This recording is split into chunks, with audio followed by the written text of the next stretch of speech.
অনেক তো আলুর পাকোড়া খেলেন, এবার না হয় তরমুজের পাকোড়াই খান। আসসালামু আলাইকুম, সবাই কেমন আছেন? আশা করি আপনারা সবাই ভালো আছেন।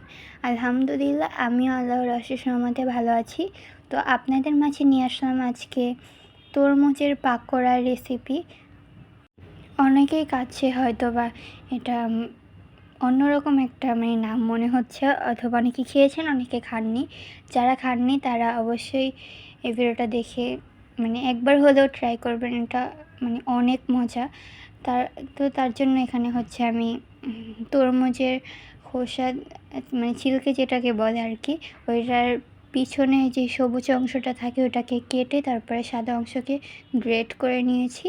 তারপরে হচ্ছে এগুলোকে চিপড়িয়ে এখন একটা পাত্রে নিয়ে নিচ্ছি। আর আলুগুলো আমি ছিলে তারপরে এগুলোকে গ্রেট করে নিয়েছি। তারপরে এগুলোকে ভালো করে ধুয়ে তারপরে চিপড়িয়ে নিয়েছি। আর খেয়াল রাখবেন যাতে করে এখানে পানি না থাকে। তারপর হচ্ছে আমি এখানে চিকেন নিয়ে নিয়েছি। এখানে কোনো হাড্ডি নেই, এই চিকেনগুলো মুরগির বুকের অংশটা নিয়েছি। এগুলোকে একদম ছোট ছোট করে কেটে নিয়েছি। আপনারা চাইলে এখানে গরুর মাংসও নিতে পারেন। তারপর হচ্ছে এখানে আমি পেঁয়াজ কুচি দিয়ে দিলাম পরিমাণ মতো। তারপর কাঁচামরিচ ঝাল যতটুকু আপনারা খান, আমি বেশি একটা দিইনি। তারপর হচ্ছে এখানে ধনে পাতা দিয়েছি। আপনারা চাইলে এখানে পুদিনা পাতাও দিতে পারেন, আমার কাছে ছিল না তার জন্য আমি দিইনি। তারপর হচ্ছে এখানে আদা রসুন বাটা দিয়ে দিলাম প্রায় হাফ চামচের মতো। তারপর হচ্ছে এখানে জিরা বাটা দিয়ে দিলাম 1 চামচের মতো।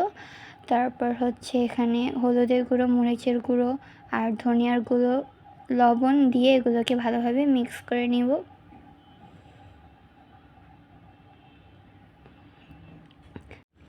যারা এখনও ভিডিওতে লাইক দেননি অবশ্যই ভিডিওতে লাইক দিবেন আর সুন্দর একটা কমেন্ট করে যাবেন। যারা চ্যানেলে নতুন আছেন, যারা এখনও চ্যানেলটাকে সাবস্ক্রাইব করেননি অবশ্যই চ্যানেলটাকে সাবস্ক্রাইব করে দিবেন।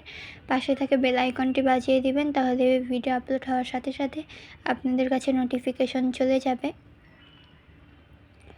আর এটা মাখানোর পর আমার একটু মনে হচ্ছিল আমার এখানে হলুদের গুঁড়ো, মরিচের গুঁড়ো আর ধনিয়ার গুঁড়োটা একটু কম হয়েছে। তারপর হচ্ছে আমি এখানে আবার অ্যাড করেছি। আপনারা একটু পরিমাণটা বুঝে তারপর একটু দিবেন। আমার প্রথমে আমি একটু কম দিয়ে দিয়েছিলাম। আমার কথায় যদি কোনো ভুল হয়ে থাকে তাহলে ক্ষমার দৃষ্টিতে দেখবেন। আর হয়তো বা আমি কথাগুলো বুঝিয়ে বলতে পারছি না।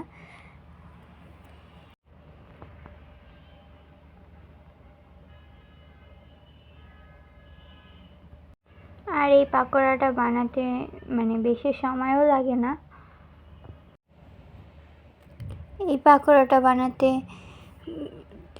তেমন টাইমও লাগে না, আর বানাতে খুবই সহজ, আর খেতে তো একদম দুর্দান্ত।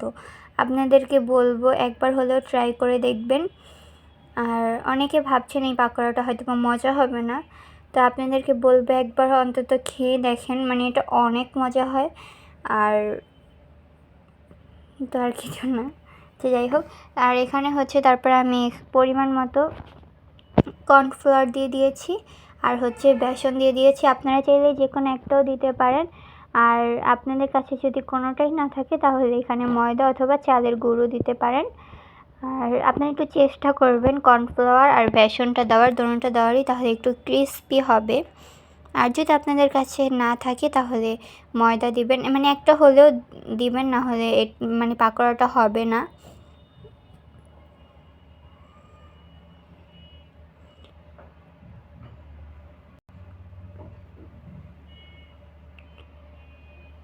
আর আপনারা চাইলে কিন্তু এখানে টমেটো অ্যাড করতে পারেন, আর আমি এখানে টমেটো অ্যাড করিনি। সাথে গাজর, পাতাকপি এগুলোও অ্যাড করতে পারেন, কিন্তু এটা এভাবে খেতেই মজা লাগে। আর এভাবে চাইলে আপনারা টমেটোটা অ্যাড করতে পারেন। আমার ঘরে আমরা এরকম টমেটো খাই না, আমাদের টমেটোটা পছন্দ না, তার জন্য আমি এখানে দেই নেই।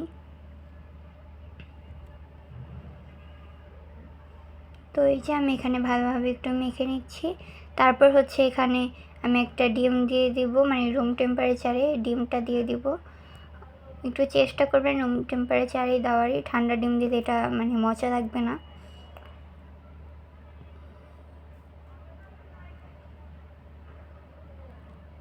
তো এই যে এখন এটাকে মাখিয়ে নিচ্ছি।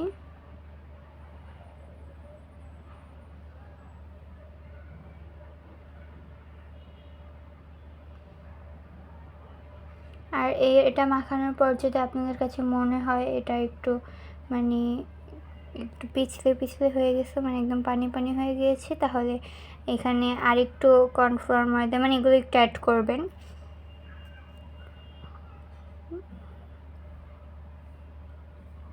তারপর হচ্ছে একটা ফ্রাই প্যান গরম করে নিয়েছি, এখানে তেল, সয়াবিন তেল দিয়ে আমি এগুলো ভাজবো। তারপর হচ্ছে একটু হাতে নিয়ে একটু চাপ দিয়ে মানে যেরকম পাকোড়া বানায় ওরকম করে বানিয়ে মানে একটু দেখে বুঝে নেন, সব কিছু মুখে বলা যায় না।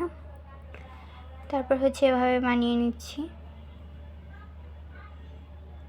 তারপর হচ্ছে এগুলোকে একটু লাল লাল করে ভেজে নিব।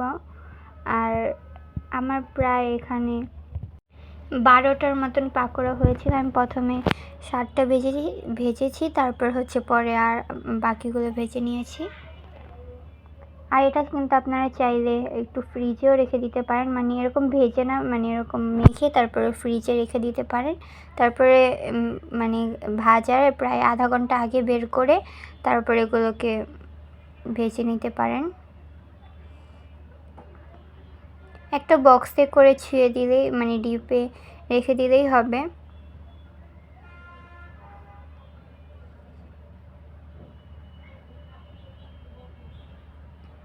আর আপনাদেরকে বলবো একবার হলেও এটা ট্রাই করবেন, কারণ আপনাদের কাছে মনেই হবে না যে এটা বাসায় বানানো, মানে অনেক মজা ছিল।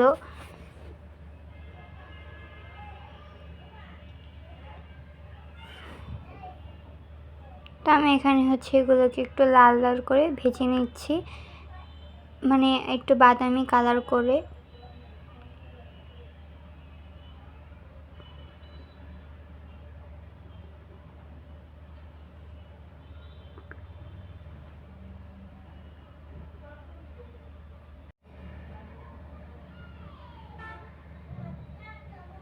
তো এই যে এগুলোকে হচ্ছে আমি লাল লাল করে একটু ভেজে নিয়েছি। এখন হচ্ছে আমি এগুলোকে তুলে নিব।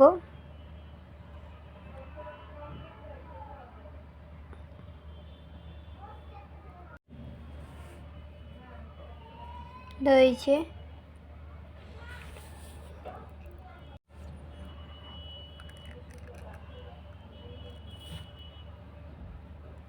আর এটা কিন্তু সস দিয়ে খেতে খুবই মজা লাগে, আর সস ছাড়া এরকম মানে শুধু খেলেও মজা লাগে। আপনারা একবার সস দিয়ে খেয়ে ট্রাই করে দেখবেন।